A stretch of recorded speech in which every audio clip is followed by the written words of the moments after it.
Hey guys, welcome back to my YouTube channel, and today I drew a banana program with the turtle module in Python 3. And so I first created functions that drew each letter, and so the word banana has 3 distinct letters. I think it's B, A, and N. So here's a function that draws an A, and then here's a function that draws a B, and then here's a function that draws an N. And so here I set up my turtle screen, and then I name my turtle Tess.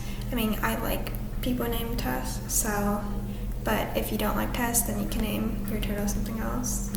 And so here Tess goes to a point, and then Tess starts drawing. She draws a B, and then she draws an A, and then she draws an N, and then she draws an A, and then she draws an N, and then she draws an A, which makes banana. And over here, this line of code basically just has the screen closed when I click on it.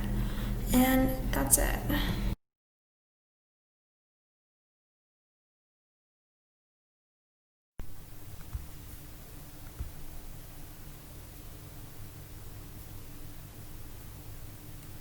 And so as you can see, it prints out B-A-N-A-N-A, which is banana. You guys can create whatever you want. All you have to do is define functions for your letter and then print your functions out, and that's it.